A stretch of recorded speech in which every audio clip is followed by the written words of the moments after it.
और अब कसम संविधान की जी न्यूज पर यह वक्त है बड़े मुद्दों पर बड़ी बहस का। मैं हूं दीपक चौरसिया। आज गुरु पूर्णिमा है और आज की डिबेट ये है कि 24 के चुनाव का असली गुरु कौन है। महाराष्ट्र में शरद पवार की पार्टी में आग का लगना क्या 2024 में मोदी विरोधी गठबंधन की कोशिशों को पलीता लगने जैसा है। मोदी विरोधी महागठबंधन आज टेंशन में है क्योंकि बीजेपी का दावा है कि जो भगदड़ महाराष्ट्र में शरद पवार की एनसीपी में मची वही अब बिहार में नीतीश कुमार की जेडीयू और उसके बाद उत्तर प्रदेश में अखिलेश यादव के घर मचने वाली है। कोई चाणक्य ही नहीं बन पाएगा तो फिर कैसे चंद्रगुप्त बनेगा। कुछ ऐसी ही दिख रही है बीजेपी की 2024 की चुनावी रणनीति। महाराष्ट्र में शरद पवार का घर बिखरने के बाद बीजेपी को विपक्ष के दूसरे सो कॉल्ड चाणक्य यानी नीतीश कुमार का घर बिखरने का इंतजार है।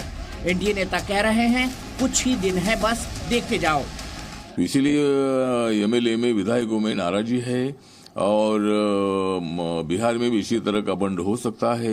आरसीपी सिंह, उपेंद्र कुशवाहा और जीतन राम मांझी पहले ही नीतीश का साथ छोड़ चुके हैं। बीजेपी का कॉन्फिडेंस लेवल देखिए।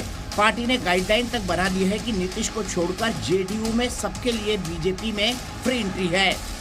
बिहार में भी बगावत की स्थिति बन रही है। जब से नीतीश कुमार ने राहुल गांधी को एक प्रकार से अगली लड़ाई के लिए नेता स्वीकार कर लिया और तेजस्वी यादव को अपना उत्तराधिकारी बना दिया, तब से जनता दल में विद्रोह की स्थिति है।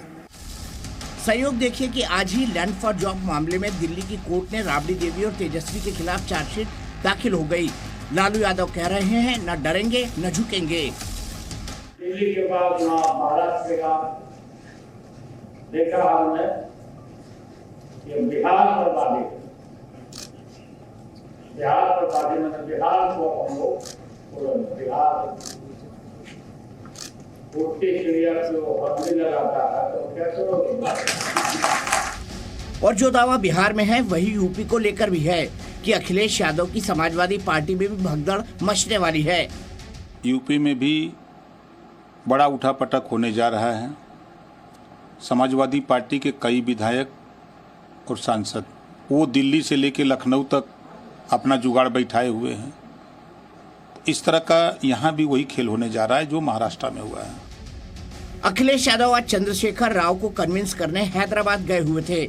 बोले कि बीजेपी माहौल बनाने में माहिर है लेकिन मेरा घर पक्का है। खबरें आरएलडी के भी बीजेपी के साथ जाने की उड़ रही हैं, लेकिन जयंत चौधरी ने कहा ऐसा कुछ नहीं है। उनके कहने से क्या होगा? बिहार में पटना में जो बैठक हुई, अगले दौर की जो बातचीत होंगी मैं उसमें शामिल हूँ। महाराष्ट्र के झटके ने कांग्रेस को सबसे ज्यादा बेचैन किया है। अब क्या करे कैसे करे के चक्कर में कांग्रेस ने बेंगलुरु में महागठबंधन की दूसरी बैठक आगे खिसका दी। पहले यह बैठक 10 से 12 जुलाई के बीच होनी थी, लेकिन अब 17 और 18 जुलाई को होगी। वैसे भी 2024 को लेकर कांग्रेस का सपना बाकी विपक्षी दलों से कहीं ज्यादा बड़ा है। बड़ा सवाल भी उसी पर आएगा कि वो कैसे ये कुनबा बना पाएगी। तो इसी पर हम बात करेंगे। पवार के पावर का खेल कर दिया है क्या बीजेपी ने, और इसका क्या मतलब है विपक्ष के महागठबंधन में कहां पलीता और लगाने की तैयारी कोशिशें बीजेपी कर रही है। आज एक चार्जशीट हो गई लालू परिवार के खिलाफ जिसमें सब नपे हैं और सब फंसे हैं, ऐसा चार्जशीट के हिसाब से हमारे सूत्रों का कहना है। इसी पर तमाम बड़ी बातचीत होगी। शिवम त्यागी बीजेपी के राष्ट्रीय प्रवक्ता मेरे साथ जुड़ गए हैं। अतुल लोंडे पाटिल कांग्रेस के राष्ट्रीय प्रवक्ता मेरे साथ मौजूद है। ए.के. वाजपेयी जी एलजेपी रामविलास पासवान के राष्ट्रीय प्रवक्ता मेरे साथ हैं, और सबसे पहले प्रवक्ता आम आदमी पार्टी की निम्मू रस्तोगी जो कि राष्ट्रीय प्रवक्ता हैं वो मेरे साथ जुड़ी है। शिवम, पहले तो आपको बहुत बहुत बधाई भारतीय जनता पार्टी का राष्ट्रीय प्रवक्ता बनने के लिए, लेकिन शुरुआत में करूंगा कांग्रेस और निम्मी रस्तोगी जी से, क्योंकि मुझे थोड़ा महागठबंधन में कितनी एकता है उसका एसिड टेस्ट करना है। तो निम्मी जी बताइए, इन्होंने अभी तक विधेयक में आपको समर्थन का ऐलान नहीं किया है। 13-14 की बैठक में जाएंगी आप वहां पर? जी देखिए, फिलहाल मुद्दा बैठक का नहीं है, पर ये जो खेल चल रहा है, सॉरी 17-18 को जी, तो फिलहाल मुद्दा ये चल रहा है कि किस तरह से बीजेपी हर संभव कोशिश करके तिकड़म में लड़ा के तमाम तरह के बागी लोगों को अपने साथ शामिल करके अपने 2024 के प्रोस्पेक्ट्स को अच्छा करने में लगी है। लेकिन हमारे लिए बहुत ज़रूरी है कि हमारी आइडियोलॉजी से मिलते हुए लोगों हमें समर्थन करें, एकता अच्छी चीज है, लेकिन फिलहाल हम अपने प्रिंसिपल्स पर कॉम्प्रोमाइज नहीं करेंगे। हम सिचुएशन ऑब्जर्व कर रहे हैं और हमारा यकीन पक्का होता जा रहा है कि बीजेपी का कोई मॉरल कॉम्पस नहीं है, किसी तरह की कोई आइडियोलॉजी नहीं है, इन्हें हर जोड़ तोड़ करके सिर्फ और सिर्फ इलेक्शन जीतना है। तो हम इनसे सहमत नहीं है और हम इनकी इस तोड़ के लिए हम उन लोगों के साथ गठबंधन नहीं करेंगे जो बिल्कुल इन्हीं की तरह सोचते हैं या इन्हीं की तरह ऑपरेट करते हैं। तो हमारा मुद्दा यही है कि किसी भी तरह से एक जैसी विचारधारा के लोग जो संविधान की कद्र करते हैं, जनता के हक और अधिकारों की लड़ाई लड़ते हैं, वो साथ आए और फिर आगे बात हो। निमी जी, जलेबी मत बताइए ना, आपने स्टैंड लिया है पिछली बार कि अगर हमको अध्यादेश पे सपोर्ट नहीं मिला तो हम मीटिंग में नहीं जाएंगे अगली। तो बताइए जा रहे हैं या नहीं जा रहे हैं, हाँ या ना?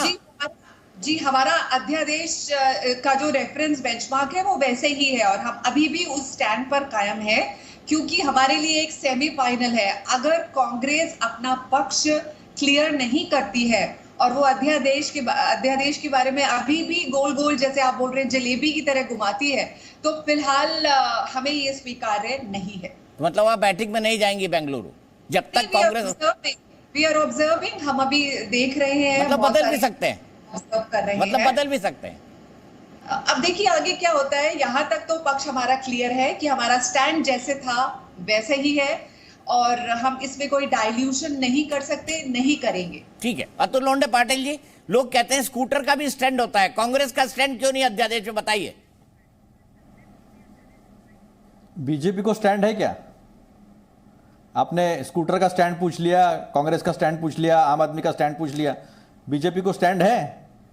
बीजेपी तो स्टैंडलेस है।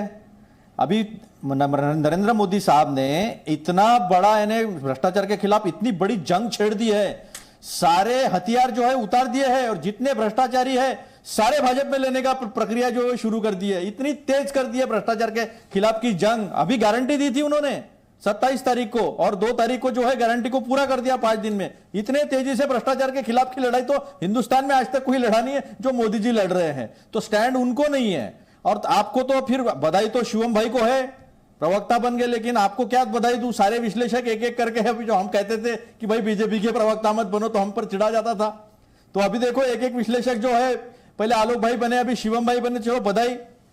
ऐसा है कि लड़ाई पीछे से खेलने से अच्छा है, सीने पे वार लेना कभी भी अच्छा होता है, तो उसके लिए बधाई है। लेकिन एक बात मुझे बताइए, ये क्या चक्कर है कि किरीट सोमैया पहले आरोप लगाते हैं, फिर ईडी वहां जाती है, किरीट सोमैया जी को बताकर जाती है ईडी और इनकम टैक्स, और उसके बाद रेड होती है, कुछ कुछ लोगों को जेल हो जाती है और वापस आने के बाद उन्हें भारतीय जनता पार्टी में जो है वो ले लिया जाता है। तो इससे अलग और कुछ नहीं है। अभी शपथ भी बदल देनी चाहिए कि मैं ढकना, ढिमकाना, टिमकाना, ईडी से डरकर, इनकम टैक्स में शरण आकर शपथ लेता हूं कि मैं जनता के सारे हितों को बाजू रखकर मैं सिर्फ अपने लिए काम करूंगा और इस महान कार्य के लिए मैं भाजपा में शामिल होने जा रहा हूं, इस तरह की शपथ कर देनी चाहिए। तो स्टैंड तो ये ऐसा होता है। और जहां तक रही आम आदमी पार्टी की बात है, अध्यादेश की बात है, तो वो पार्लियामेंट की बात है। पार्लियामेंट का सेशन जब शुरू होगा तब उस पर निर्णय होगा और क्या स्टैंड लेना चाहिए। तो पार्लियामेंट्री बोर्ड जो है, जो सारे दलों से बना है, विपक्षी दलों से, तो वहां निर्णय होगा। ये हमारे राष्ट्रीय अध्यक्ष पार्लियामेंट्री बोर्ड अतुल भाई बीजेपी में होता है, कांग्रेस नहीं है कोई पार्लियामेंट्री बोर्ड। पार्लियामेंट्री पार्टी जरूर है आपके पास। अरे पार्लियामेंट्री बोर्ड हमारे पास नहीं है ना, कहां है? अरे बाप रे, मेरे को तो पता ही नहीं। मैं तो पार्लियामेंट्री बोर्ड का मेंबर हूं। सीडब्ल्यूसी भी होती है और पार्लियामेंट्री बोर्ड भी होता है। मैं महाराष्ट्र में एमपीसीसी का, महाराष्ट्र प्रदेश कांग्रेस कमेटी का पार्लियामेंट्री बोर्ड का मेंबर हूं, जिसका गठन अभी हुआ है पिछले महीने। अच्छा चलिए, मेरी जानकारी नहीं थी, माफी चाहूंगा, तो मैंने आज तक नहीं सुना है आईसीसी में पार्लियामेंट्री बोर्ड होता है। कोई बात नहीं, आपकी बात आपकी तरफ, आपकी पार्टी है, आपको जो बनाना है बनाइए, आपको जो बनाना हो बनाइए। लेकिन शिवम त्यागी जी, मुझे मैंने कहा कि भ्रष्टाचार के खिलाफ न जाने की गारंटी प्रधानमंत्री ने दी थी कि हमारे साथ आओगे तो हम भ्रष्टाचार करने वालों से आपको दूर रखेंगे। तो फिर ये अजीत पवार में ऐसा क्या हो गया? क्या वॉशिंग मशीन में धुल गया अजीत पवार? दीपक जी, आपसे पहले दो लोगों ने सवाल पूछा, दो अलग अलग प्रवक्ताओं ने। सबसे पहले तो शुभकामनाओं के लिए बहुत बहुत शुक्रिया। और अतुल जी, मैं विश्लेषक हूं या प्रवक्ता, उससे कोई फर्क नहीं पड़ता, बातें तो मैं सीधा सामने से ही लेता हूं, एकदम छाती पे, डरता नहीं। जब से बोलना सीखा है तभी से। वैसे भी जब विश्लेषक होता था तब भी आप मुझसे ही बहस करते थे, तो इतना क्यों परेशान होना है। खैर, अब आम आदमी पार्टी की प्रवक्ता की बात पर आता हूं। उन्होंने कहा हम और हमारी जैसी विचारधाराओं के लोगों को हम लेंगे, बाकी और किसी को नहीं लेंगे। अभी तो म्यूनिसिपल कॉर्पोरेशन के चुनाव को कुछ समय भी नहीं हुआ, महाबल मिश्रा आप ही लेकर आए थे, अली मेहंदी आप ही लेकर आए थे। बताओ कौन से राज्य में, बता दूं कहां से आप कितने नेताओं को कांग्रेस में लेकर आए थे। खैर छोड़ दीजिए, 360 डिग्री अगर किसी का व्यू पॉइंट घूमा है तो वो आम आदमी पार्टी है।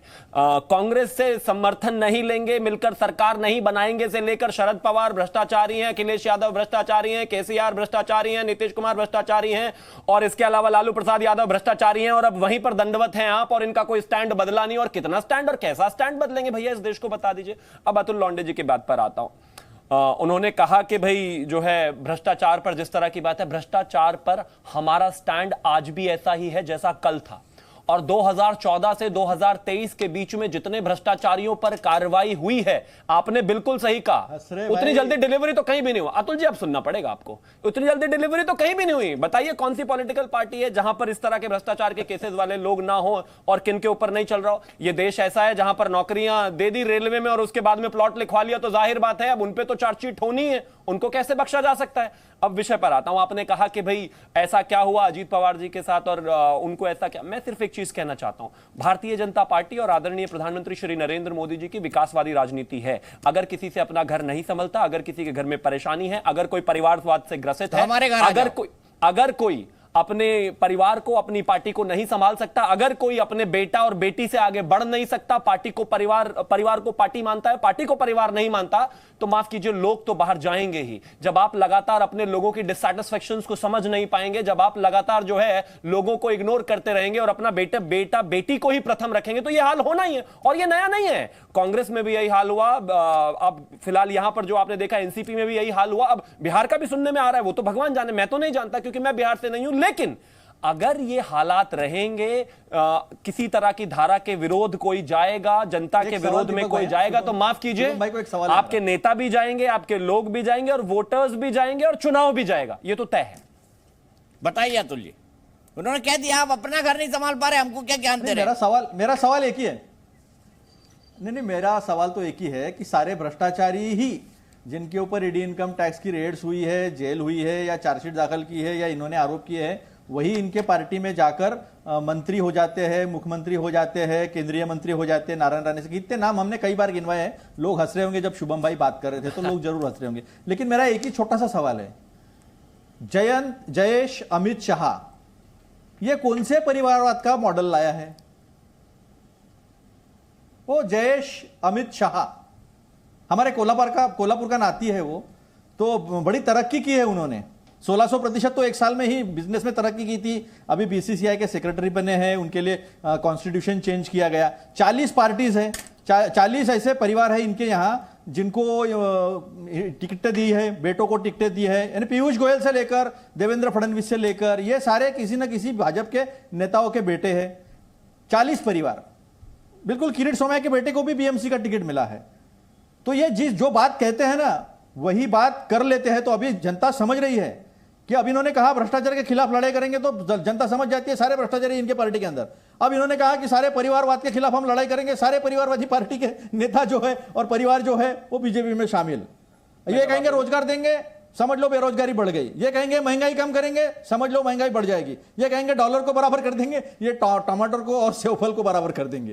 ये जिन्होंने कहा कर्जा बहुत हो गया, $55 लाख जो है वो 70 साल में कर्जा हुआ, और ये आए 9 साल में 155 लाख $56 जो है वो कर्जा, लाख करोड़ जो है वो कर्जा कर दिया। 156 लाख करोड़ जो है कर्जा कर दिया देश पर। तो ये 9 साल में 100 लाख करोड़ का कर्जा। तो ये जो कहते हैं उसका बिल्कुल विपरीत उल्टा जो है ये करते हैं। तो $156 लाख, 56 लाख करोड़, 55 लाख करोड़ से 70 साल में 55 लाख करोड़, 9 साल में 100 लाख करोड़। अपनी मनपसंद मुद्रा आपको ध्यान आ गई। वो क्या है, अभी डॉलर हो गया ना। नहीं, मैं समझ गया, डॉलर हो गया। वो तो मैंने करेक्ट किया मैंने। हाँ, आप डॉलर में ही कमाते होंगे अतुल भाई। भैया किसी ईडी वाले को पूछ लो, बता देगा वो हम डॉलर में कमाते हैं, मतलब आप रुपया भी में बीजेपी कमाते में हैं। जाने वाले हैं, अतुल लोंडे पाटिल भी बीजेपी में जाने वाले हैं, क्योंकि जिसके घर ईडी गई वो बीजेपी में गया। मैं तो बोला ईडी वालों को पूछ लो, ईडी वालों को पूछ लो कौन किससे कौन डॉलर से कमाता है, रुपया से। शिवम सरकार त्यागी को तो आपका पता जवाब, नहीं वो कह रहे है, हैं सरकार तो ईडी इनकम टैक्स सीबीआई की चला रही है। जहां ईडी सीबीआई भेजी, बीजेपी परिवारवाद, में एंट्री। पहले उन्होंने विषय उठाया परिवारवाद का।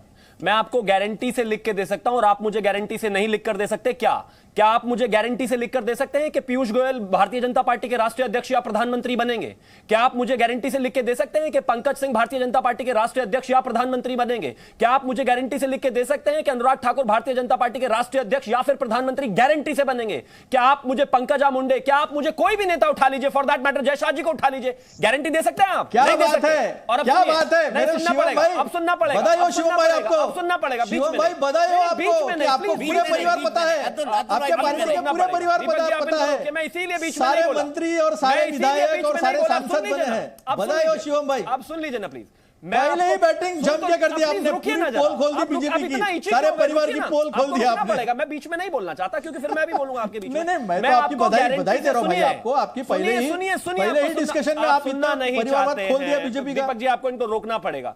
मैं आपको गारंटी से लिख के दे सकता हूं कि राहुल गांधी पहले प्रेसिडेंट बनाए गए और प्रधानमंत्री जी के इकलौते उम्मीदवार वही रहेंगे। मैं खून से लिख के दे सकता हूं, आप नहीं दे सकते। मैं लिख कर दे सकता हूं कि शरद पवार जी अगर है तो उनके बाद सुप्रिया सुले ही बनेंगी। मैं लिख कर दे सकता हूं अगर मुलायम सिंह यादव जी थे तो उसके बाद अखिलेश यादव जी ही बनेंगे। मैं लिख के दे सकता हूं कि इसके बाद अगर मैं बात करूं यहां पर लालू प्रसाद यादव जी की तो उनके बाद तेजस्वी यादव ही बनेंगे। मैं लिख कर दे सकता हूं कि एमजीआर के बाद स्टालिन ही बनेंगे, करुणानिधि के बाद स्टालिन ही बनेंगे। मैं लिख कर दे सकता हूं।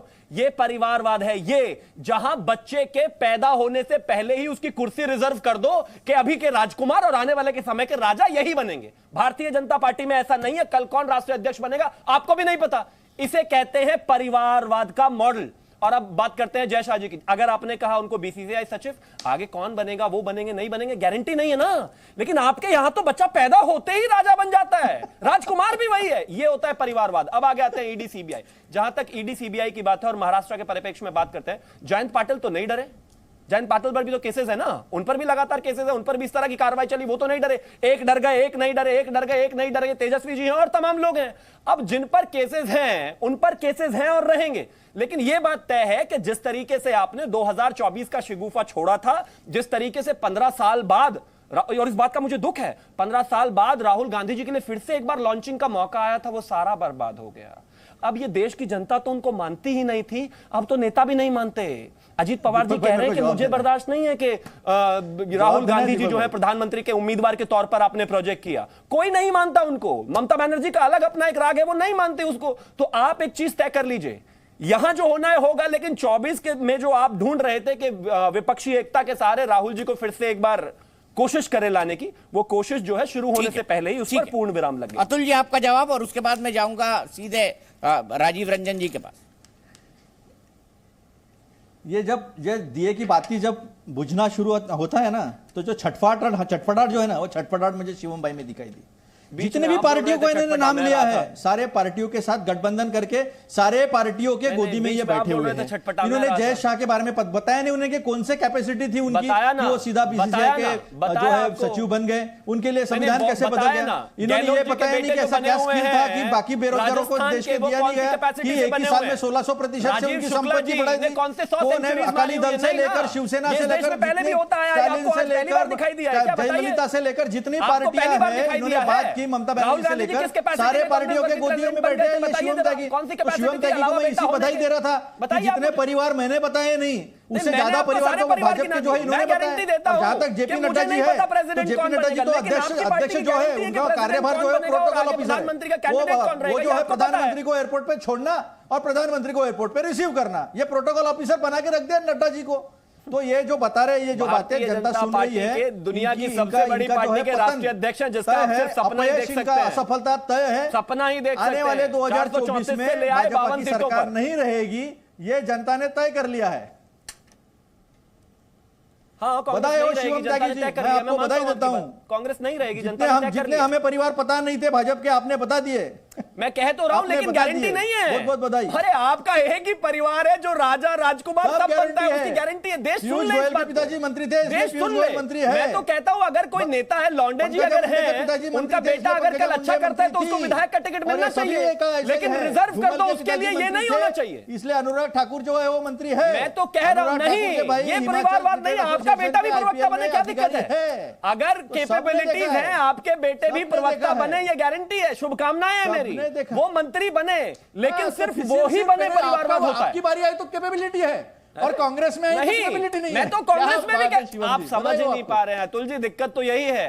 राहुल गांधी को डिफेंड करने के लिए आपको कुछ भी कहना पड़ता है और वो बन नहीं पाती। ठीक है, मैं यहाँ से आगे बढ़ता हूँ, सीधे बिहार पर चलता हूँ, सीधे बिहार पर चलता हूँ। शिवम जी, अतुल भाई रुक जाइए, आपने दो हाथ कर लिए हैं, खूब अच्छी तरीके से किए हैं, कोई दिक्कत नहीं है। सीधे मैं यहाँ से चलता हूँ अरविंद वाजपेयी जी के पास। वाजपेयी जी बताइए मुझे, कब टूट हो रही है जेडीयू में, और ये गारंटी है या आप जबरदस्ती, मतलब कभी कभी होता है ना, चलो थोड़ी उंगली कर लेते हैं, परेशान कर लेते हैं सामने वाले को। अरे नहीं, ऐसा नहीं है दीपक जी, आप समझते हो सारी चीज। बिहार की स्थिति, बिहार में जो जनता दल कभी नंबर 1 की पार्टी बनी, फिर 2 की बनी, अब नंबर 3 पे है, और टूट तो हो चुकी है। जिसका अध्यक्ष चला जाए, जिसका पार्लियामेंट्री बोर्ड का चेयरमैन चला जाए, उपेंद्र कुशवाहा चले गए, आरसीपी सिंह चले गए, और उसके बाद मैं अभी देख रहा था फहरिस्त पूरी, ये 13 मार्च को 28 लीडर चले गए जनता दल के, फिर 18 मई को 43 लीडर चले गए, मतलब वो तो खाली हो गया, धीरे धीरे चला गया। अब तो 5-7 नेता बचे हैं और वो भी टूट जाएंगे, और उसका कारण बड़ा सीधा है, क्या जवाब देंगे जनता को? देखिए, अल्टीमेटली एमएलए एमपी बनना होता है नेताओं को, और अगर नीतीश कुमार वहाँ 18 साल से हैं, सुशासन बाबू का तगमा भी लग गया, सारी चीज का तगमा लग गया, उसके बाद भी अगर रिजल्ट नहीं आया तो जनता तो रिजेक्ट करेगी ही करेगी। इसीलिए जनता दल में भगदड़ मची हुई है, जनता दल का अस्तित्व खत्म हो रहा है, और जनता दल के जो बचे कुछ नेता रह जाएंगे, वो जेडीयू का विलय जो है वो आरजेडी में हो जाएगा। तो इसमें बीजेपी का रोल नहीं है या हमारा रोल नहीं है। कई नेता हमारी पार्टी के अध्यक्ष के पास भी आए, उन्होंने आके सारी अपनी पीड़ा भी बताई, तो वो सब जगह जा रहे हैं। ठीक है, देखिए, इसमें ये कहना कि लोटस ऑपरेशन हो गया, फलाना हो गया, ढिमकाना हो गया, वो कैसे हो जाएगा? अब ये महाराष्ट्र वाला भी जो मामला है, ये क्या है? ये तो पारिवारिक एक झगड़ा है ना आपस का, कि सुप्रिया सोले को बना दिया तो अजीत पवार ने उठा के पूरी पार्टी काबू कर ली है। और अगर 2/3 जाएंगे या 2/3 ये कहेंगे कि ये पार्टी मेरी है, ठीक है, तो डिफेक्शन लागू नहीं मैं सीधे राजीव रंजन जी के पास चलता हूँ। राजीव स्प्लिट रंजन लागू जी, नहीं भाई होता जाने का सिलसिला तो शुरू हुआ, आपके पहले आरसीपी चले गए, फिर उसके बाद उपेंद्र कुशवाहा चले गए, अब तो खाली स्केलेटन बचा हुआ है, ये कहना है अरविंद जी का। देखिए, ये एक विशाल पार्टी है। 2010 भारतीय जनता पार्टी के साथ हम लड़े थे और 116 एमएलए थे। अगर वो 2020 में 43 हुए हैं, तो ये तो अरविंद वाजपेयी जी की पार्टी का कमाल था, जहां इन्होंने कहीं ना कहीं भारतीय जनता पार्टी के इशारे पर एक तरह से सुपारी किलर की भूमिका में उन्होंने पार्टी के कई उम्मीदवारों को अपने उम्मीदवारों के जरिए हराने का काम किया। लेकिन नीतीश कुमार जी पिछले 20 साल से बिहार के मुख्यमंत्री हैं, आगे नहीं होंगे तब उनका करिश्मा चूक रहा है, ऐसी बातों का विश्लेषण करने का मतलब होगा। अभी तक तो जिस अलायंस के वो चेहरे होते हैं, उस अलायंस को जनता का आशीर्वाद मिलता है और बड़े अंतर से हम जीत दर्ज करते रहे। 2015 भाजपा अभी भी नहीं भूली होगी कि बिहार की राजनीति में जदयू और राजद अगर एक साथ हैं, तो शायद भारतीय जनता पार्टी के लिए बिहार की 40 की 40 सीटें उनके लिए संभाल पाना बेहद मुश्किल होगा, और करारी शिकस्त के लिए उन्हें तैयार होना चाहिए। अब मैं एक बात जरूर कहना चाहूंगा, जिसके घर के 2 टुकड़े खुद भाजपा के इशारे पर हुए हो, 3 सांसद एक खेमे में, दूसरे खेमे में 3 सांसद, अब अरविंद वाजपेयी जी पार्टी बचाने के तरीकों पर नसीहत दे रहे हैं। इनकी पार्टी अभी तक विधिवत एनडीए में है नहीं, लेकिन ये प्रधानमंत्री जी के एक ऐसे समर्थक हैं कि इनकी पार्टी तटस्थ रहे, लेकिन इन्हें जो अपना सूरताल का इस्तेमाल करना है वो करते रहेंगे। मैं उन पर बहुत बात नहीं कहूंगा, लेकिन दीपक जी मैं एक बात जरूर कहूंगा कि बिहार में महाराष्ट्र की अगर तर्ज पर कोई भी बेवकूफी ये करेंगे औंधे मुंह गिरेंगे। ठीक है शिवम, क्या एक स्ट्रैटेजी के तहत ये तोड़फोड़ की जा रही है? जो भी लोग आपके साथ आ रहे हैं ये एक स्ट्रैटेजी के तहत आ रहे हैं ताकि महागठबंधन से पहले इनको लग जाए कि भाई 440 वोल्ट है, छूना है मना? देखिए, सबसे पहले तो मैं राजीव रंजन जी को जवाब देना चाहता हूं। उन्होंने कहा कि बिहार में बुरा हाल कर देंगे हम, और बुरा हाल होगा। जिस तरीके से आरजेडी और जेडीयू का अलायंस है ना, यहां पर भारतीय जनता पार्टी का कुछ नहीं उठने वाला। हम जीते हैं गोपालगंज इस बार उपचुनाव में, मुझे लगता है भूल जाते हैं आप। और मोकामा में 62,700 वोट लेकर आए हैं हम, और आप ही की आरजेडी और जेडीयू दोनों साथ में थी। क्या किया आपने देखा, और अभी आगे देखेगा जनता क्या करती है। और जहां तक बात आपने कहा कि स्ट्रैटेजी है, मैं एक चीज मानता हूं, भारतीय जनता पार्टी का इसमें कोई लेना देना नहीं। मैं फिर से यही कहना चाहता हूं, अगर एक पार्टी 110 सीटों से 42-43 पर आने के बाद भी यह कह रही है कि जनता में हमारा एक्सेप्टेंस सबसे ज्यादा है, तो उनकी सोच तो दयनीय है ना। अगर 400 प्लस वाली पार्टी आज 50-52 सीटों पर रह गई है, और उसके बाद भी वो मानते हैं कि उनसे बड़ी पार्टी तो इस दुनिया में और हिंदुस्तान में कोई है ही नहीं, सबसे ज्यादा प्यार प्रेम तो उन्हीं को मिल रहा है, तो मुझे लगता है वो इंट्रोस्पेक्शन नहीं कर रहे हैं, वो परिवार से बाहर निकल नहीं रहे हैं। अगर शरद पवार जी की पार्टी में ये परेशानी पटना की महारैली के बाद से है, चाहते तो रिजॉल्व कर सकते थे, लेकिन जो ये परिवारवाद का जो ये घुन है, ये लगातार इन पार्टियों को खाया जा रहा है। अब इस बात को ये कैसे डिनाई करेंगे? कोई स्ट्रैटेजी नहीं है, विकासवाद की राजनीति है भारतीय जनता पार्टी की, नरेंद्र मोदी जी की। जो लोग उसके साथ आना चाहते हैं उनका स्वागत है, और मैं तो कहता हूं ये नया नहीं है। मैं आपको छोटा सा एग्जाम्पल देना चाहता हूं, दीपक जी अगर आप मुझे 10 सेकेंड और देंगे। आप मुझे एक चीज बताइए, ये कोई पहली चीज है क्या? हिंदुस्तान में पार्टी पहली बार टूटी है? मैं शुरुआत से थोड़ा सा लेकर जाना चाहता हूं। सबसे पहले कांग्रेस के जो अध्यक्ष थे व्योमकेश बैनर्जी थे, जिनको सबसे पहले उनसे अलग पार्टी बनाई मोतीलाल नेहरू जी ने। 1939 में नेताजी सुभाष बोस ने कांग्रेस को तोड़ा, 1951 में जेपी कृपलानी ने तोड़ा, 1956 में राजगोपालाचारी ने तोड़ा, 1959 में कांग्रेस फिर से टूटी, 64 में एम जॉर्ज ने तोड़ा, फिर उसके बाद 67 में चरण सिंह जी पार्टी से अलग होकर चले गए, 69 में जब इंदिरा जी को हटाया गया तो फिर उन्होंने कांग्रेस आई बनाई, फिर उसके बाद 99 में हुई, वाईएसआर बनी, एनसीपी बनी, टीएमसी बनी। ये तो इतिहास है जी, हम नहीं तोड़ रहे हैं।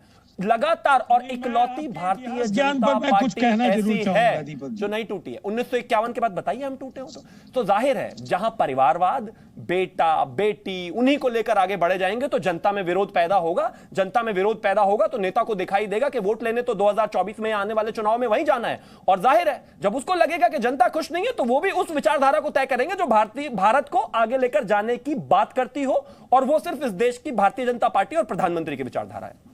अतुल लोंढे पाटिल जी, सीधा हमला आप पर है कि परिवारवाद के चलते या एक परिवार के प्रति प्रेम के चलते ही पार्टियां लगातार टूटती रही है। 30 सेकंड का समय दे दीजिए। ठीक है राजीव जी आप बोल लीजिए, उसके बाद अतुल जी आ जाएंगे। उनको करेक्ट कर। देखिए सबसे पहली बात तो ये है कि बिहार देश में अगर किसी पार्टी पर परिवारवाद और भ्रष्टाचार के आरोप नहीं है तो वो एकमात्र दल है जनता दल यूनाइटेड। और मैं जब उसको रिप्रेजेंट करते हुए बोल रहा हूं तो मैं समझता हूं कि परिवारवाद से जुड़े कई दल, जिसमें इनके एक सहयोगी तो अभी बैठे हैं वाजपेयी जी, दूसरे इनके सहयोगी अभी तुरंत मांझी जी इनके साथ जुड़े हैं, शिरोमणि अकाली दल पर ये लगातार डोरे डाल रहे हैं। और खुद इनका जो विराट परिवार है, इस परिवार में एक परिवार की केवल मैं बानगी दे दूंगा और उसके बाद आप जिसके पास जाना होगा आप जाएंगे। विजया राजे सिंधिया जी से जो वंश परंपरा है, ज्योतिरादित्य सिंधिया, दो उनकी बहनें हैं, यशोधरा राजे सिंधिया मध्य प्रदेश, वसुंधरा राजे सिंधिया राजस्थान। वसुंधरा राजे जी के सुपुत्र दुष्यंत सिंह सांसद हैं भारतीय जनता पार्टी के राजस्थान से। ये एक परिवार के 5 सदस्य जिनके बारे में मैं जानता हूं। ये वंश वृक्ष जो है ये काफी विराट है। और बाकी इनके नेताओं के अनेक केंद्रीय मंत्री और अनेक राज्यों के मुख्यमंत्री, मैं पूरी फहरिस्त बता सकता हूं। आपके इतिहास ज्ञान को मैं इतना आप 1 मिनट बोलिए, लेकिन राजीव जी एक सवाल मैं भी पूछना चाहूंगा। मैंने माना कि नीतीश कुमार पर भ्रष्टाचार का कोई आरोप नहीं है, लेकिन आप खड़े किसके साथ हैं? जो भ्रष्टाचार में सजा याफ्ता है, आप उस पार्टी के साथ कर रहे हैं। तो ये मोरल स्टैंडिंग की बात ना करिए। हमारे कहावत है हमाम में सब नंगे हैं। नहीं, मैं वही कह रहा हूँ, हमाम में नंगे कहने का साहस आपने किया, आपको बधाई। भाजपा है क्या उस हमाम में? अब ये आपने मान लिया कि हमाम में भारतीय जनता पार्टी तो कोई मोरालिटी का हाई स्टैंडर्ड ना रखे। नहीं, मैं क्या कह रहा हूँ, मैं कह रहा हूँ कि 3 ऐसे किरदार, मैं बाकी किरदारों की बात नहीं करूंगा। भ्रष्टाचार के खिलाफ प्रधानमंत्री जी के भाषण, परिवारवाद के खिलाफ उनके भाषण, 2 उनके बड़े मुद्दे हैं। उनका ब्रांड एम्बेसडर उनको अजीत पवार जी के रूप में मिल गया है। 70,000 करोड़ रुपए का सिंचाई घोटाला और दूसरी तरफ जो ये भारतीय जनता पार्टी ठीक है, तो आरोप है ना। आरोप है। मैं तो आपको कह रहा हूँ नहीं, कि नहीं, आपने तो जिससे हाथ मिलाया वो सजा याफ्ता है। मैं तो ये कह रहा हूं कि इस देश में सजा नरेंद्र मोदी इन लोगों को नहीं दे पाएंगे जब ये सत्ता में नहीं होंगे 2024 में। आपकी गाड़ी बहुत तो जल्दी इन गड़बड़ा सारे जाती है, लोगों डिरेल कर जाती है के ये राजीव जी। सबके सब जेल में नरेंद्र जाएंगे। मोदी इस ये देश के सब जेल में दूसरी बार जाएंगे। चुने हुए प्रधानमंत्री है 9 साल से। अगली बार नहीं रहेंगे। अच्छा, इस जब नहीं देश रहेंगे में तब बात 50 करेंगे, साल तब कांग्रेस इसकी बात करेंगे। पक्का है। मैं सीधे यहाँ से अतुल पक्का के है। पास चलता हूँ, अतुल के बाद शिवम त्यागी जी के पास जाऊंगा। धन्यवाद। अब शिवम त्यागी जी का थोड़ा इतिहास करेक्ट कर दूं। वैसे मुझे ये सौभाग्य हर बार प्राप्त होता है बीजेपी के सारे प्रवक्ताओं का इतिहास ठीक करने का। स्वराज पार्टी जो है with in the Congress fold थी। मॉन्टेग्यू चेम्सफोर्ड एक्ट के हिसाब से चुनाव हुए थे जिसमें मोतीलाल नेहरू, सीआर दास ये सारे लोग थे, चुनाव लड़े और फिर वापस आकर बाद में 1930 में जो है वो सविनय अवज्ञा का आंदोलन हुआ। तो पहले एक करेक्ट। दूसरा ऐसा है जनसंघ पार्टी बनी। जनसंघ पार्टी तो पार्टी की पार्टी पूरी खत्म होगी, डीए के साथ डूब गई। उसके बाद जनता पार्टी बनी। जनता पार्टी 1.5 साल में तो 18 महीने में डूब गई पूरी। उसके बाद भारतीय जनता पार्टी बनी है जो आज और 10 साल से जनता देश पे राज कर रही पार्टी है। बोलिए, कोई ये भी सगा बोलिए ना नहीं, एक लाइन अतुल लौट कोई दीजिए। सगा ये भी नहीं, एक लाइन बोलिए कि जो कोई 9 साल सगा से देश पे राज कर रही है। ऐसा कोई 80 सगा में बनी नहीं, थी। ऐसा कोई सगा नहीं जिसे भाजपा ने ठगा नहीं। अब मैं बताता यही हूं, तो लालू जी आपने नीतीश जी सबका के बारे बता में दिया, बोलते थे। इसका यहां से वहां गया। सुनिए ना दीपक जी, आप शिवम जैसा मत कीजिए ना। ना मैं नहीं कर रहा हूं, मैं तो याद दिला रहा हूं सर। आप जब लोग इतिहास पढ़ाने लगते हैं तो मुझे अभी आपको और कुछ हीन भावना होने लगती है। नहीं, मैं इतिहास पढ़ाता नहीं हूं, मैं इतिहास को करेक्ट करके बताता हूं, जो ऐसा वैसा बताता हूं। ये इनका झूठ जो है ना वो एक्सपोज करने में जरा मजा आती है। अभी सुनिए, जो आप बताते नहीं तो मैं मध्य प्रदेश की बात बताता हूं। कैलाश जोशी जी जो जनसंघ के संस्थापक थे और मुख्यमंत्री थे, उनका बेटा दीपक जोशी साथ में आ गया।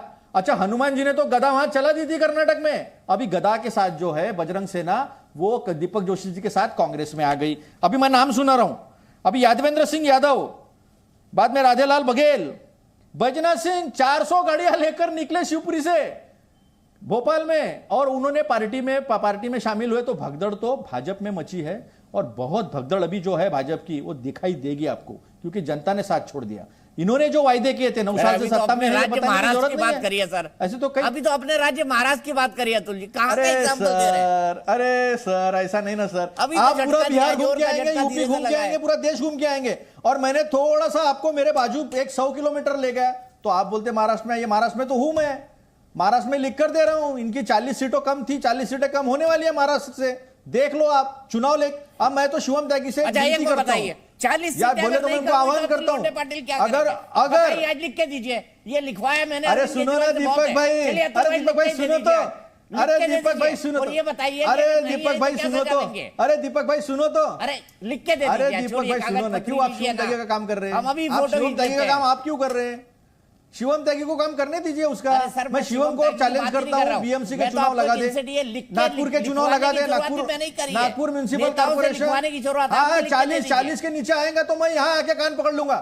मैं दीपक चौरसिया के कार्यक्रम में आके कान पकड़ लूंगा, मैंने गलत आकलन किया था। आप पकड़ोगे कान दीपक चौरसिया मेरे सामने?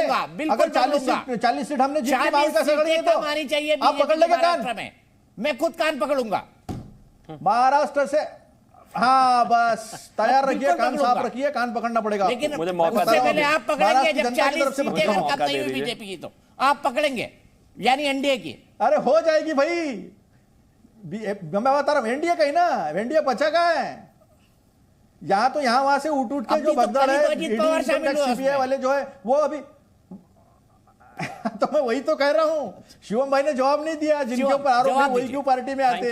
Thank you. चलिए कान पकड़ने का ही खेल हो जाए एक बार। मुझे मौका दे दीजिए, एक बार कान पकड़ने का खेल हो जाए। मैं शालीनता से इसलिए बीएमसी का चुनाव लगा दीजिए अतुल जी। एक महीना में बीएमसी का चुनाव लगा दे। मैं शालीनता से सिर्फ इसलिए सुना ताकि आप सुने। इतिहास का ज्ञान आप हमें ना बताएं, और आप वाकई इतिहास नहीं पढ़ते और कुछ नहीं जानते। मैंने नहीं कहा था स्वराज पार्टी चुनाव लड़के अलग नहीं हुई थी और तमाम तरह की चीजें, मैंने कहा जो भटे।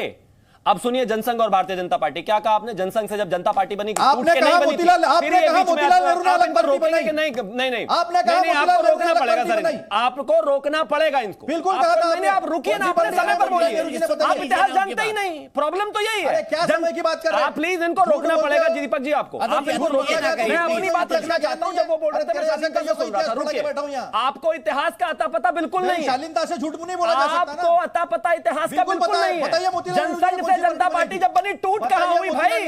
जनता पार्टी के मोरारजी की सरकार के बाद जब भारतीय जनता पार्टी बनी टूट कहां हुई? बताइए जरा कहां टूट हुई? कुछ भी कहने जा रहे हैं। अरे 1000 पार्टियां बन गई आपकी पार्टी में से निकलकर, टूट उसे कहते हैं। और अब सुनिए दीपक जी, आप मुझे मेरा टाइम देंगे कि नहीं? बहस में नहीं, वो अपने समय में भी बोले और मेरे समय में भी बोले, ऐसे नहीं चल सकता। पहले बताए वो मोतीलाल नेहरू जी ने कौन सी पार्टी रोकेंगे कि नहीं? आप इनको मोतीलाल नेहरू जी ने कौन सी पार्टी बनाई थी पहले रुकिए जरा प्लीज, वो बाहर आप इनको मैं आगे आके बताओ। अतुल जी प्लीज ये ना करिए, अतुल जी तरीका है ना करिए, बीच में बोलेंगे, मेरे बारे में बोलेंगे, रुकिए। अब एक और चीज, ये जो बार बार पार्टी टूटने और इसकी बात आप मुझे एक चीज बताइए, आप इनको रोकेंगे कि नहीं?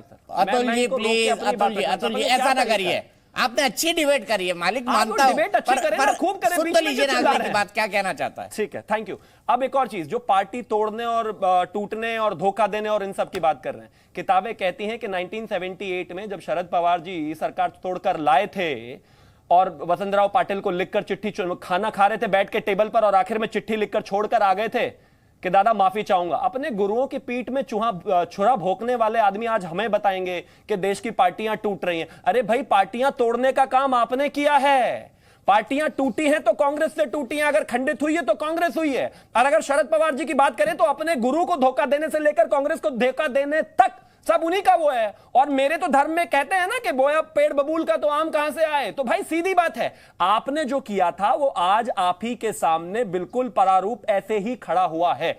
अब बात यहां पर यह है कि कौन विकासवाद के साथ चलना चाहता है, कौन परिवारवाद के साथ। जो परिवारवाद के साथ है वो चीख रहे हैं, चिल्ला रहे हैं, टीवी पर साबित कर रहे हैं बार बार कि नहीं नहीं राहुल गांधी जी ऐसे हैं, राहुल गांधी जी वैसे हैं, हम इतनी जीत जाएंगे, हम उतनी जीत जाएंगे। लेकिन सत्य यह है कि आप आज भी ये लिखकर नहीं दे सकते कि प्रधानमंत्री का चेहरा आपके यहां राहुल गांधी नहीं बनेंगे, हमारे यहां नहीं है। आप आज भी लिखकर नहीं दे सकते कि आने वाले समय में पार्टी का नेता कौन होगा। जिस पार्टी में आदमी जो डिस्क्वालिफाइड है, जो अध्यक्ष नहीं है, जो महामंत्री नहीं है, वही सारे फैसले करते हैं, वही सारी मीटिंग्स में बैठे होते हैं, वही सारे मुख्यमंत्रियों को डिक्टेट करते हैं और ये परिवारवाद पर ज्ञान दे रहे हैं भारतीय जनता पार्टी को। कमाल की बात है, चलेगा नहीं, देश जानता है अच्छे तरीके से।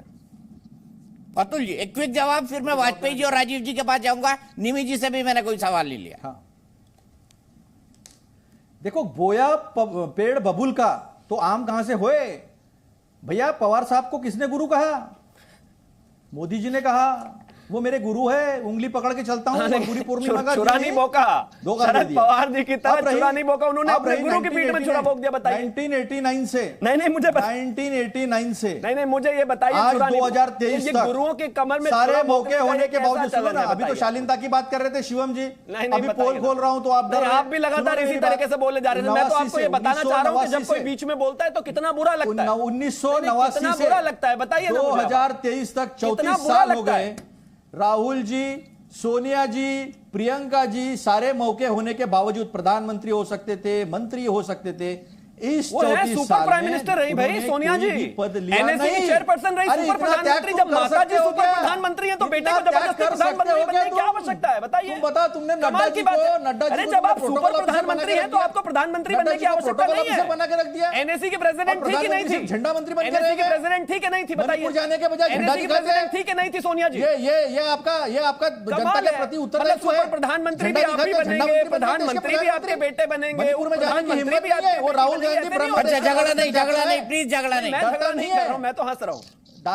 दादी को छलनी होते हुए देखा है, पिताजी को बम से उड़ाते हुए देखा है, फिर भी वो इंसान अपना सीना लेके जाता है देश के लिए, मणिपुर के बॉर्डर तक। देश ने 58 साल राज करने का मौका दिया है। लिया नहीं है। 58 साल प्रधानमंत्री को एसपीजी है, 58 साल देश को एक छत्र चलाया है। डरपोक है देश का आईएनएस विक्रांत पे बैठकर आपके जहाज में बैठकर तो केक काटे हैं आपने बर्थडे के। देश ने भी बहुत दिया है आपको, देश ने भी बहुत दिया है। 58 साल राज करने को दिया, 58 साल एक डिक्टेटर की तरह राज किया है आपने। नाना जी प्रधानमंत्री, दादी जी प्रधानमंत्री, बेटा जी प्रधानमंत्री, बहु सुपर प्रधानमंत्री, दूसरे फिर बेटा जी प्रधानमंत्री। 58 साल मिले आपको राज करने के लिए, बहुत दिया इस देश ने आपको। ऐसे ही लोगों ने बाहर किया था, अपनी पार्टी को हाथ में लिया और जनता के सहायता से वो प्रधानमंत्री बनी। किसी ने ऊपर से आके उनकी ताजपोशी नहीं की थी, बिल्कुल ताजपोशी हुई थी। जनता आप किताबें नहीं पढ़ते, मैं आपको किताब भेज दूंगा कुलदीप नैयर की। मैं आगे चलता हूं।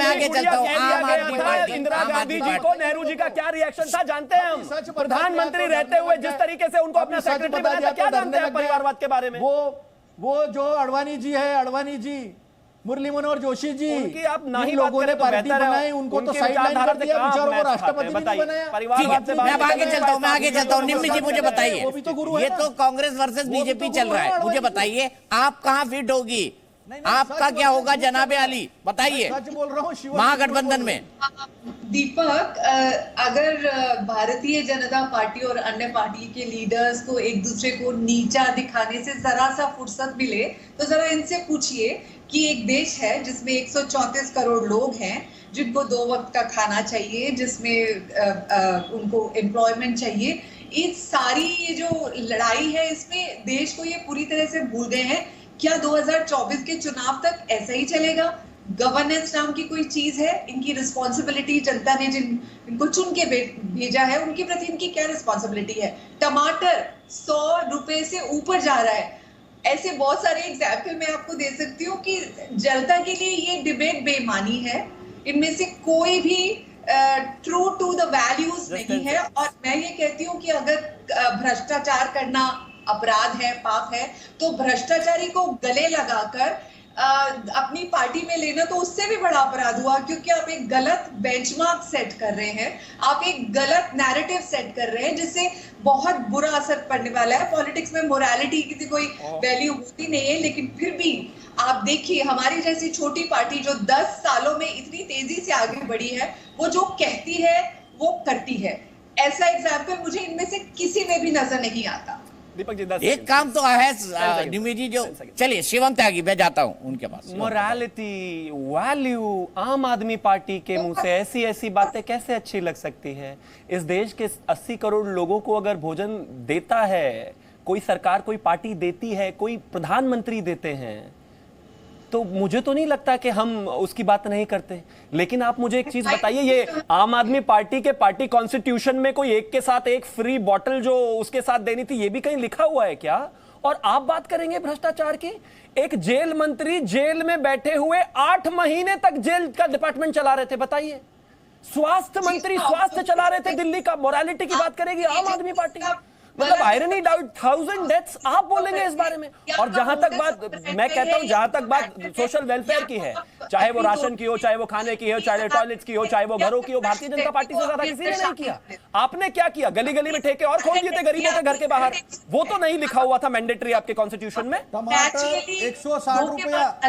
ठीक है, मैं सीधे अरविंद वाजपेयी जी के पास जा रहा हूँ। वाजपेयी जी आप कोई पॉइंट रखना चाहते हैं? आगे बढ़ाइए बिहार की कहानी 200 रुपया और देश की कहानी को। देखिए ऐसा है दीपक जी, बिहार में उदाहरण है, एक उदाहरण है परिवारवाद का, मतलब लालू यादव जिसने 15 साल राज किया है।